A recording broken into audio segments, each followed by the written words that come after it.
Bueno, vamos a leer 2 Timoteo, capítulo 1, versículo 7. Lea conmigo, por favor. El 6, vamos a leer desde el 6 y 7. A ver, ¿qué dice la palabra? Dice, por lo cual te aconsejo que avives el fuego del don de Dios que está en ti por la imposición de mis manos. Porque no nos ha dado Dios espíritu de cobardía, sino de poder, de amor y de dominio propio. ¿Quiere volverlo a leer, por favor, para que lo entienda? Vamos a leerlo nuevamente, ¿les parece?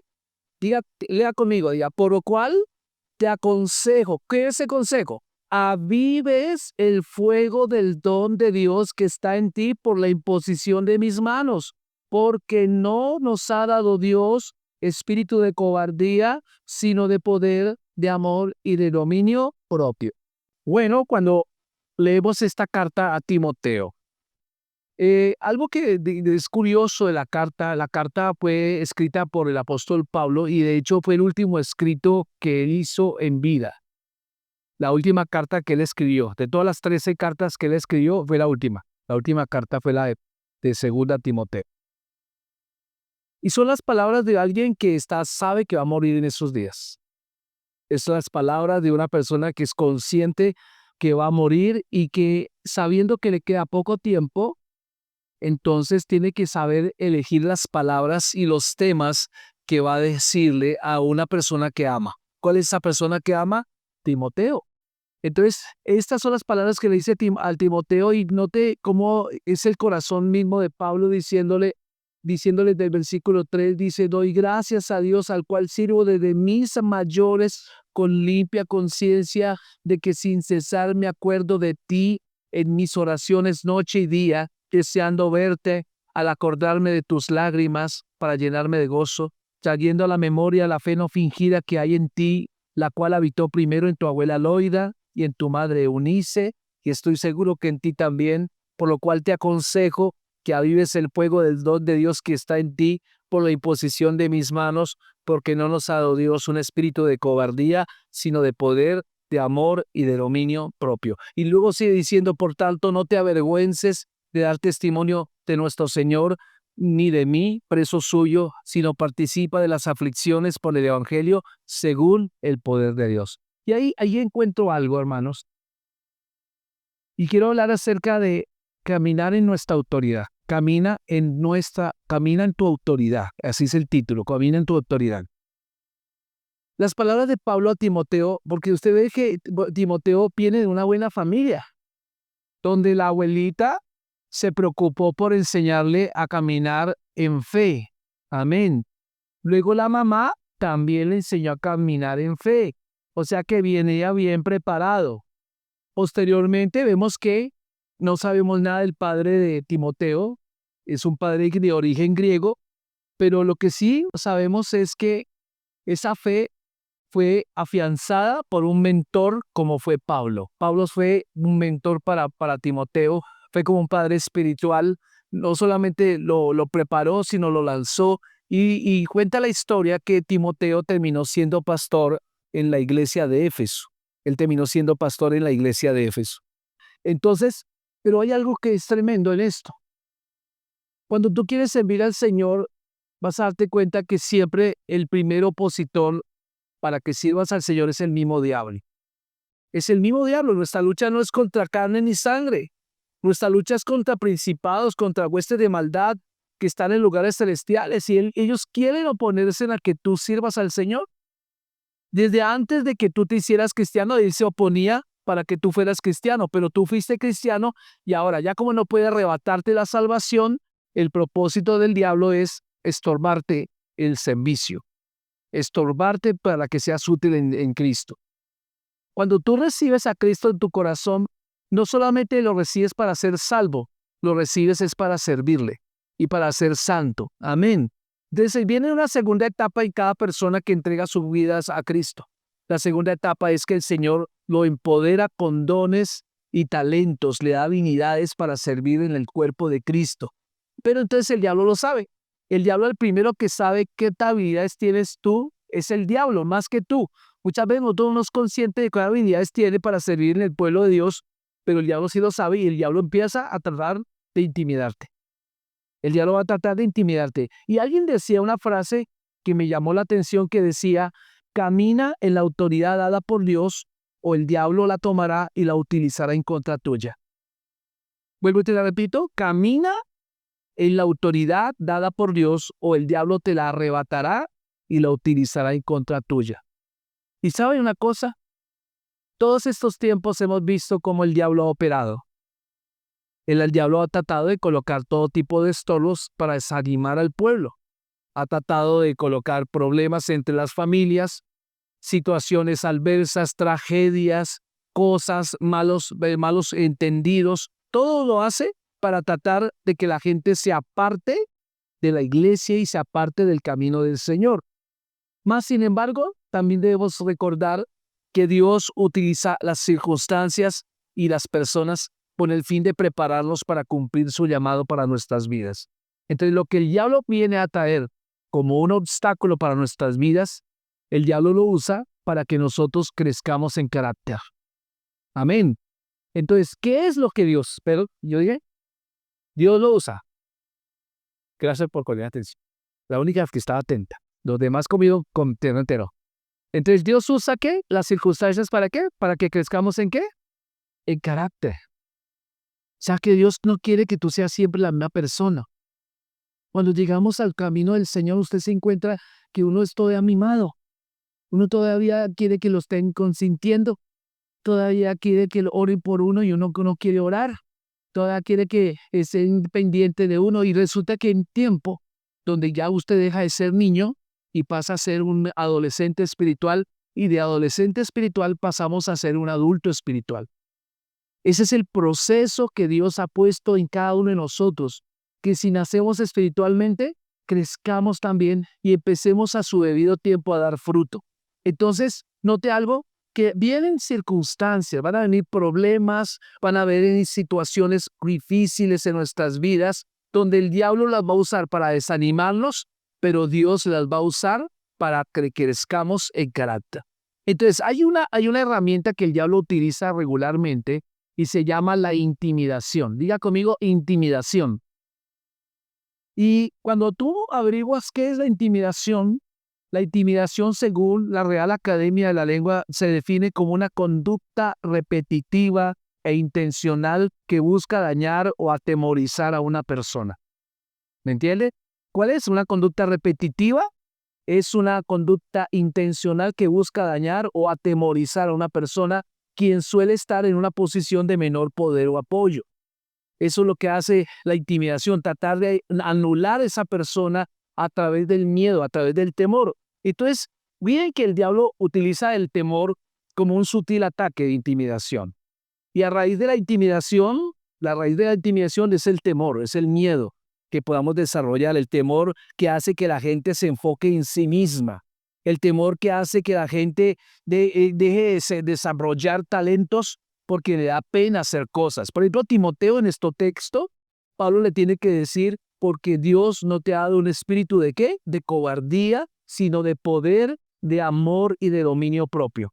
Aparentemente, Timoteo tenía habilidades, tenía muchas cosas buenísimas, pero tenía un problema con su carácter, y es que era muy tímido. Y cuando usted es tímido, a pesar de que te diga cosas que sepa de Dios, pues el diablo lo tiene ahí, como cuando le mojan la pólvora al rifle, ¿cierto? Si usted le moja la pólvora al rifle, no va a disparar. Y pasa igual, hermanos queridos. Entonces, ¿cómo evidenciamos una persona que está intimidada por el diablo? Se evidencia cuando la persona se enfoca en sí misma. Se evidencia cuando la persona empieza a llamar la atención de las personas a su alrededor y deja de servir, ¿cierto? Pero ¿cuántos saben que primera carta de Juan 4:18 dice que el perfecto amor echa fuera todo temor? Amén. Ahora, ¿el amor qué es? El amor es la esencia de Dios. El Señor dice que caminemos en amor. Entonces, fíjense que cuando nosotros como cristianos nos enfocamos en lo que Cristo hizo en la cruz del Calvario, pues quiere decir que no va a haber tiempo para pensar en los problemas. Cuando Pedro caminó sobre el mar, recuerdan ustedes que Jesús se apareció a la tercera vigilia.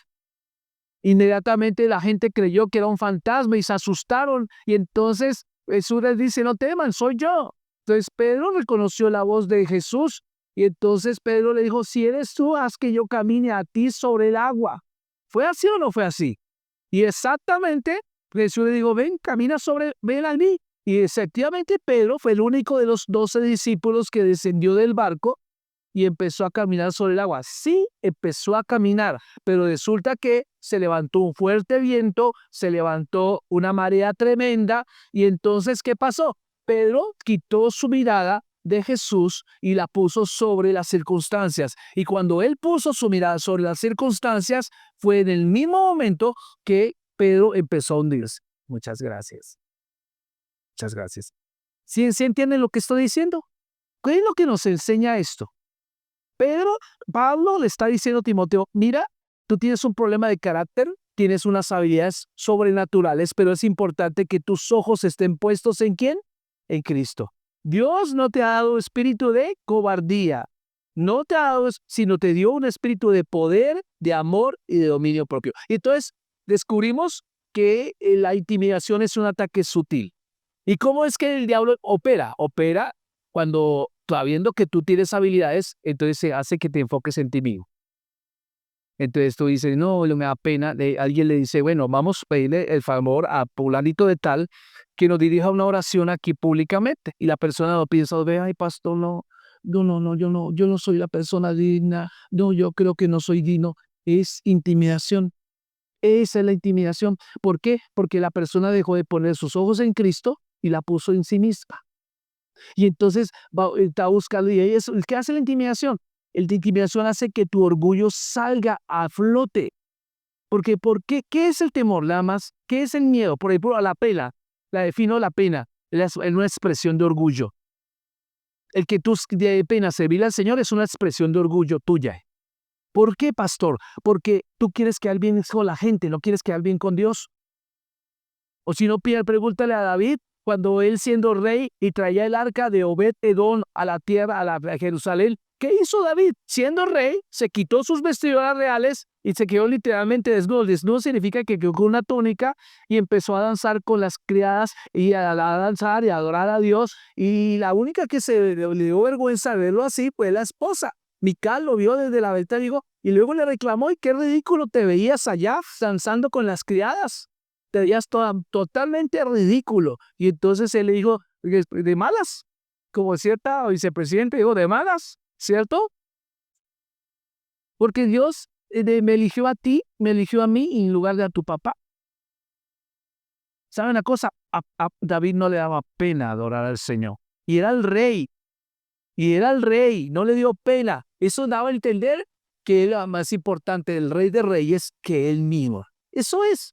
Entonces, fíjense qué tremendo, porque el poder de la intimidación sí puede ser quebrantado, mi amado hermano. Se puede quebrantar a través cuando usted busca del Rey de Gloria, cuando pone sus ojos en Cristo, cuando usted hace una oración escritural, cuando usted dobla rodilla, cuando usted tiene una acción de adoración. Y como la mayoría de los artificios de Satanás, la intimidación es camuflada, es sutil y sentimos sus efectos. Por ejemplo, personas que vienen a la iglesia, pero de algún momento empiezan a sentir efectos como la depresión, empiezan a sentir confusión, empiezan a sentir pérdida de fe. Y fíjense qué tremendo eso, porque en la Biblia hay muchas personas que nos muestran que pasaron por la misma situación, pero a pesar de que pasaron por la misma situación, ellos no se quedaron tirados en el piso. Ellos salieron adelante. ¿Les cuento a alguien? Un Moisés. ¿Te acuerdas Moisés? Moisés, él cuando tenía 40 años y estaba en el palacio, él vio una cosa injusta que estaba ocurriendo. Un egipcio estaba golpeando a un hebreo. Inmediatamente él se sintió y dijo, bueno, ¿qué es lo que está pasando acá?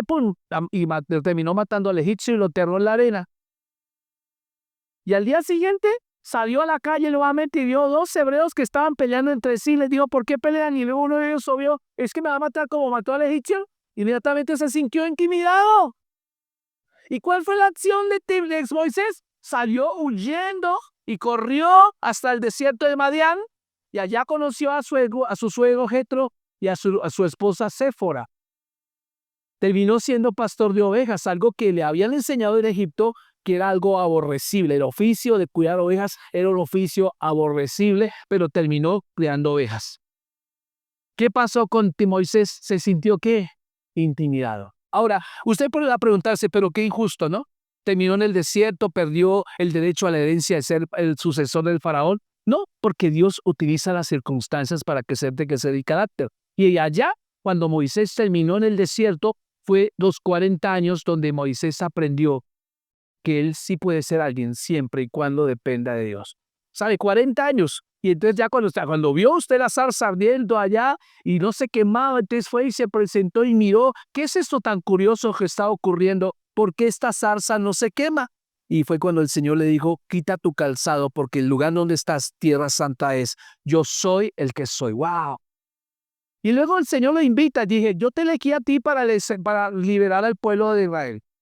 Tú lo trataste de hacer hace 40 años, pero lo hiciste en tus fuerzas y el diablo te intimidó y aquí estás. Pero hoy te voy a empoderar. Y entonces Moisés se sintió que no era capaz. Le hace Éxodo 3 y 4 y darse cuenta que le sacó 5 excusas al Señor. Señor, yo no soy bueno para hablar, soy malo para hablar. No es que fuera tartamudo, era que él no creía que tenía elocuencia.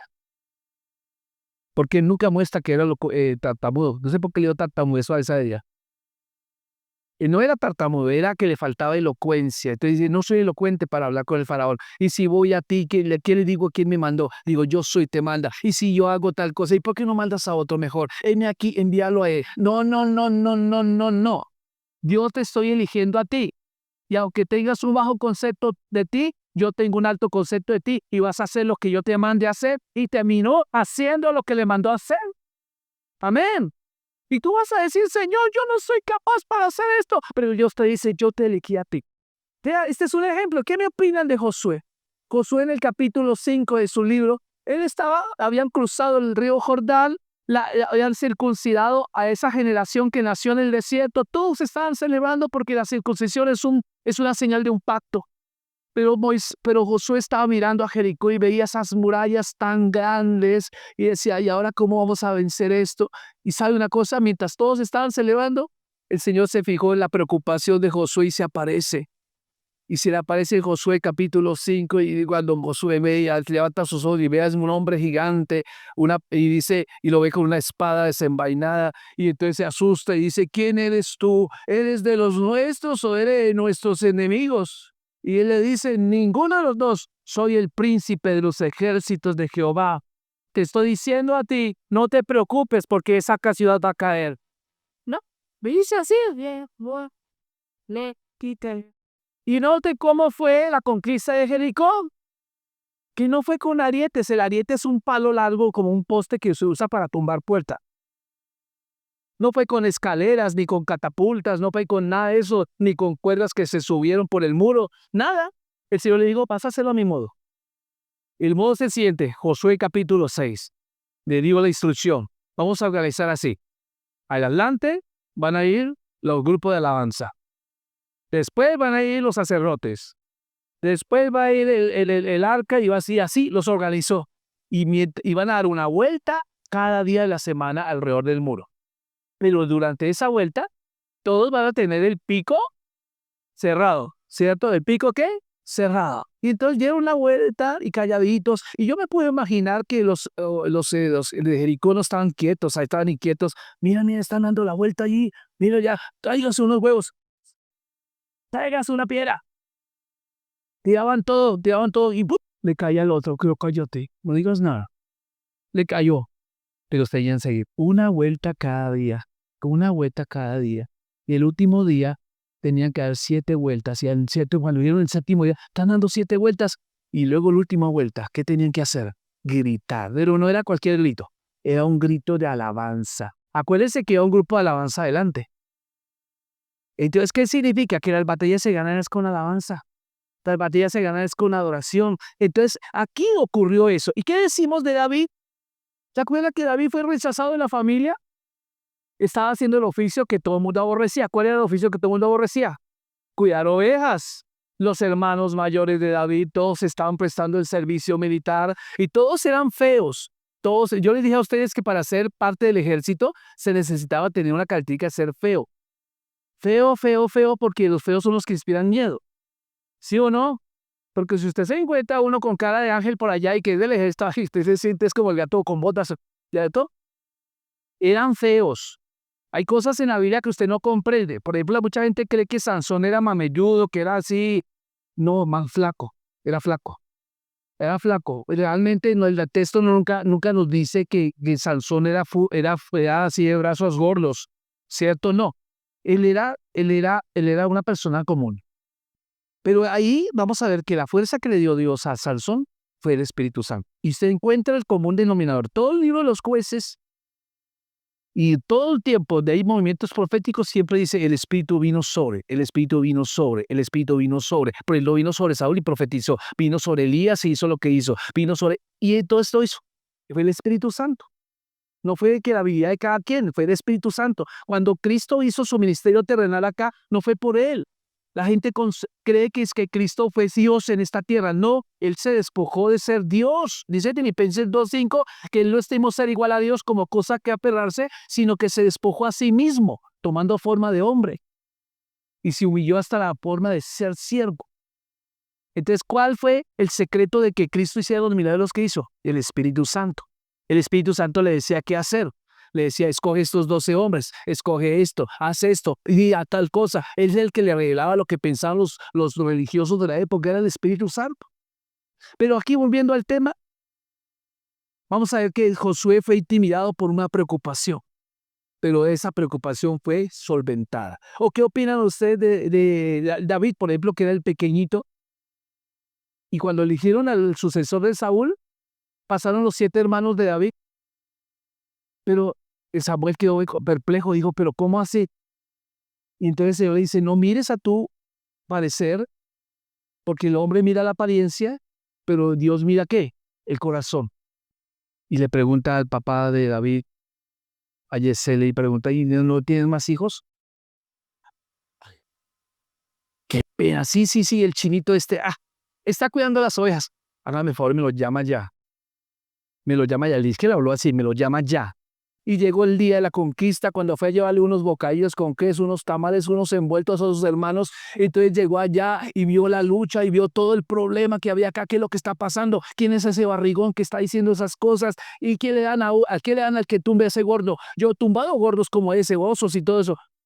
Y los hermanos lo escuchan y este sinvergüenza aprovechado. ¿Dónde dejó las ovejas? ¿Dónde dejó las ovejas sinvergüenza?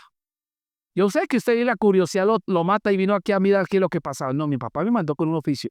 Y no le importó. Él cesó, no se dejó intimidar. Siguió preguntando, ¿y qué le dan al que tumbe eso? Le dice el rey que le van a rebajar todos los impuestos y que se casa con la hija. Qué bueno. ¿Y qué le dan al lo mismo? Entonces le digo, hasta que llegó, alguien se enteró, digo, hay un muchacho preguntando que qué le dan si tumba a ese gordo. Tráigalo a ver quién es cuando lo ve chiquitín.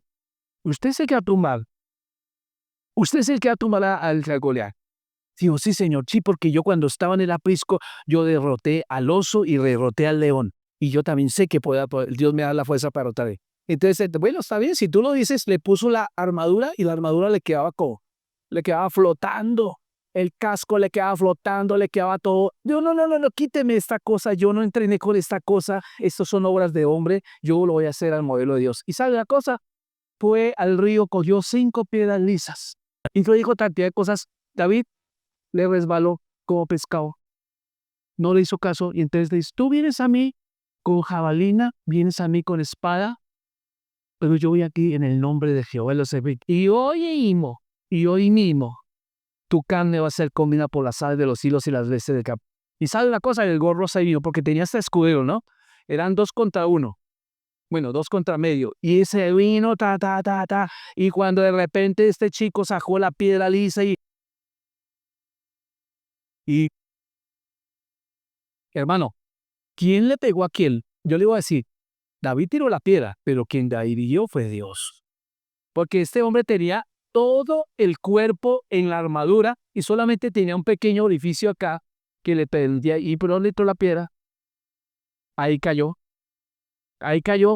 Y dice que cuando cayó Goliat, David cogió la espada del mismo Goliat, que era pesado no sé cuántos kilos, y dice que le costó trabajo levantarla, y cuando la levantó,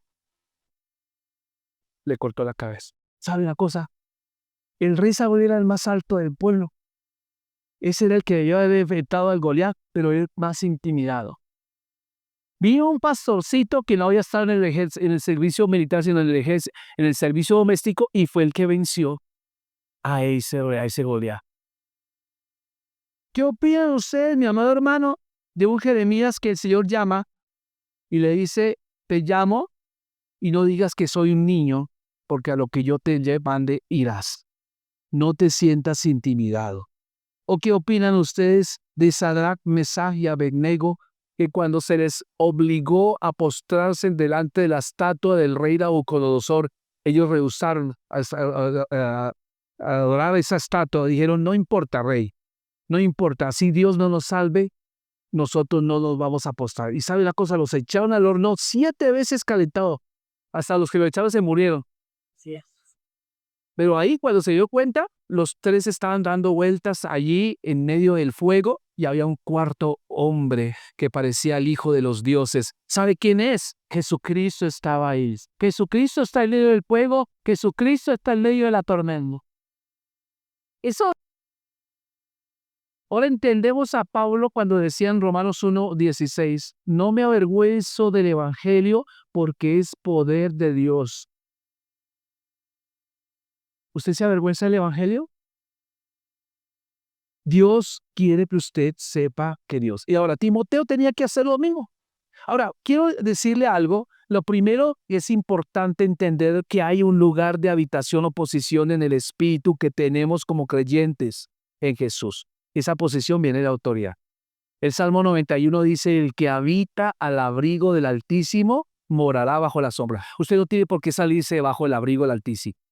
Usted será poderoso siempre que esté bajo el abrigo del Altísimo. Voy a ponerle un ejemplo.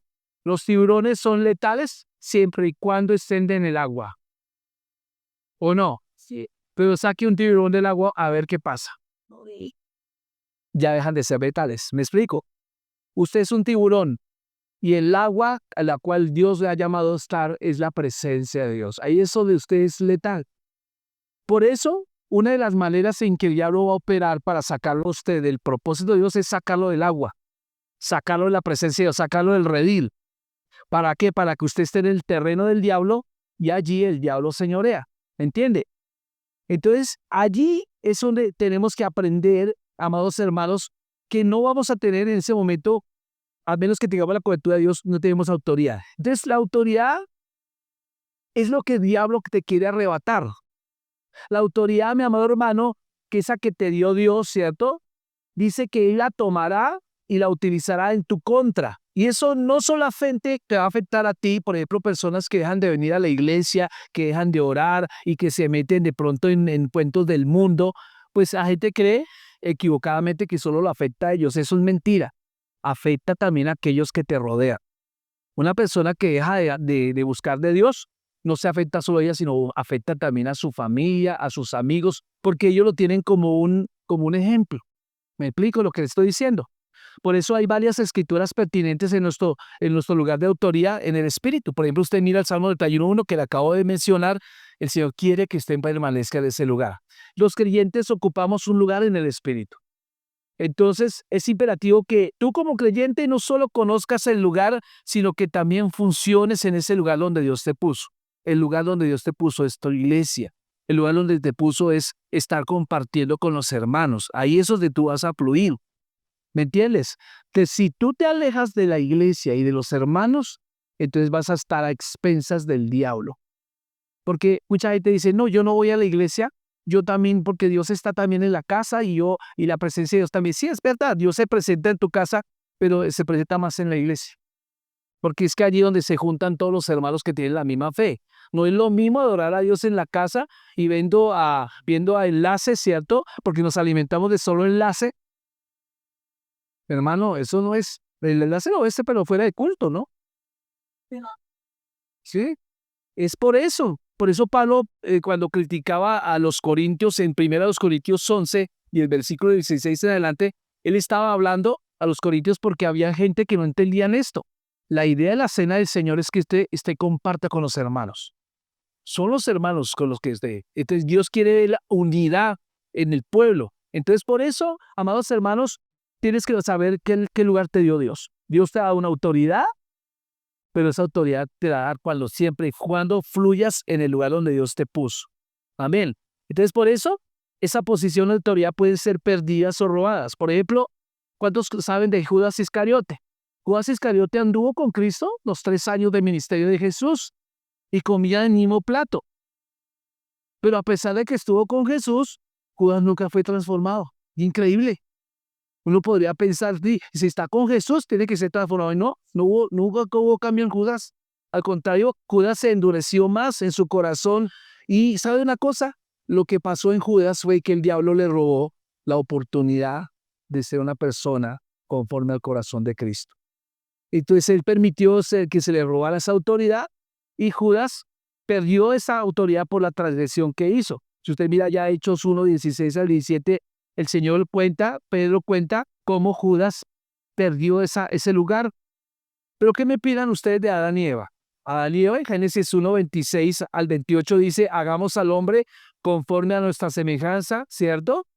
Ahí lo dice, dice el texto en Génesis 1:26 dijo entonces, hagamos al hombre a nuestra imagen, conforme a nuestra semejanza, y señoree en los peces del mar, en las aves de los cielos, en las bestias, en toda la tierra y en todo animal que se arrastra sobre la tierra. Y creó Dios al hombre a su imagen, a imagen de Dios lo creó, varón y hembra los creó, y los bendijo Dios, y le dijo, fructificar, multiplicados, llenar la tierra, sojuzgarla y señorear sobre los peces del mar, las aves de los cielos, y sobre todas las bestias que se mueven sobre la tierra.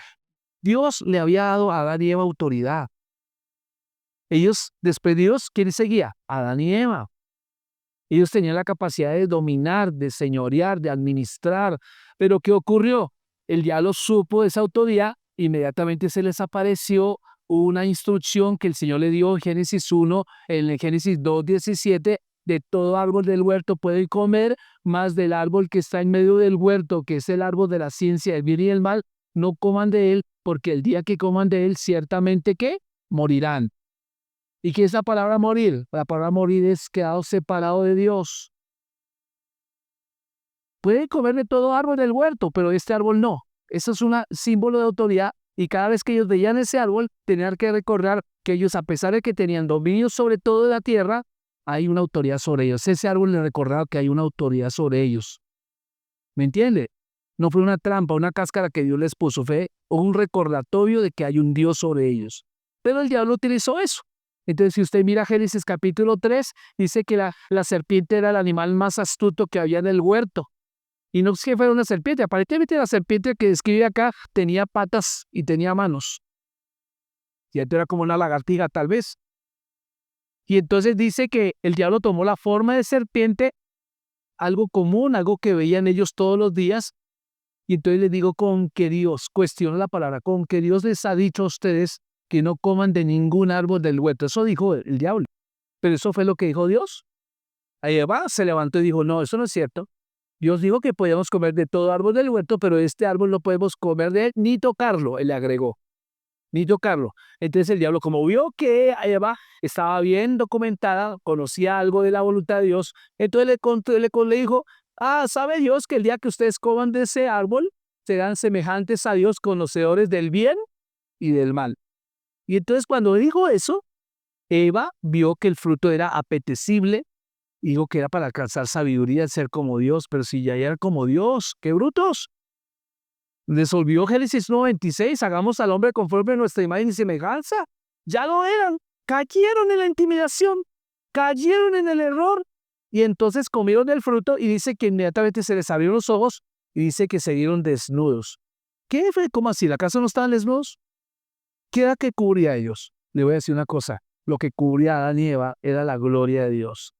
Cuando ellos desobedecieron, decidieron traicionar a Dios. Inmediatamente hubo esa traición. La gloria de Dios se separó de ellos y se dieron en su desnudez y trataron de remendar eso. ¿Qué hicieron? Cortaron hojas de higuera y hicieron delantales y trataron de hacerse ropas. Cuando el Señor los vio, digo, ¿dónde estás? ¿Dónde estás? Ya sabía dónde estaba, pero quería ver la respuesta de ellos. ¿Dónde están, Eva? Adán y Eva.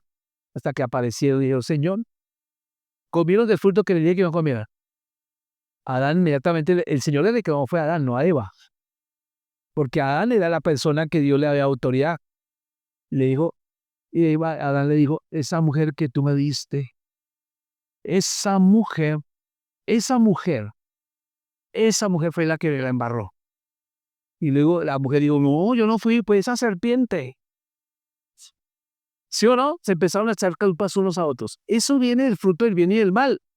Mire que todos los males que tenemos hoy en día proceden desde ese momento del conocimiento del bien y del mal. Porque antes de conocer el bien y el mal, la palabra de Dios es absoluta. O sea, usted no la cuestiona, usted la obedece y ya, punto, no la cuestiona. ¿Y por qué hago esto? ¿O por qué yo tengo que mover este mueble? ¿Por qué tengo que hacer tal cosa? Porque la gente siempre cuestiona la palabra de Dios, porque tiene un concepto errado del bien y del mal. Y fíjate cómo ese concepto del bien y del mal ha ido deformándose con el tiempo, porque hasta el profeta Isaías dijo una vez que mucha gente ve lo bueno como malo y lo malo como bueno. Y eso hoy en día sí, es exactamente, estamos viviendo en el momento del concepto del bien y del mal, y por eso la gente no entiende a Dios. Porque Dios no se maneja con el bien y el mal. Dios se maneja con el concepto de la palabra y es una verdad absoluta. Entonces, fíjense que Judas tuvo eso. Adán tenía eso, Adán tenía posición de autoridad y tenía una posición alta en la tierra, y de hecho no habían enfermedades. Si le quiero una cosa, si Adán no hubiera cometido el pecado que cometió, pues la Biblia hubiera terminado en Génesis 2. Hasta ahí hubiera llegado, pero cometió el error en Génesis 3 y fue necesario todo un plan de salvación que está descrito en la palabra para llegar al punto de Cristo. Pregunto, ¿usted está siendo intimidado por el diablo en este momento? ¿Usted está siendo obediente? ¿O el diablo lo está sonsacando de su lugar para llevarlo al lugar de él? ¿Usted se está dejando llevar por él? Fíjese que a partir de ese momento el reino animal fue afectado. No solamente Adán fue afectado, se afectó la naturaleza. A partir de ese momento empezaron los temblores, empezaron los tsunamis, los animales, los leones comían hierbas, eran vegetarianos, eran veganos. Hasta ahí eran veganos. Si no, ya, lo invito a que lea Isaías 65:25. Ahí dice que los leones comían eran hierbas. Pero a partir del pecado de Adán y Eva, hubo animales depredadores. Empezó eso.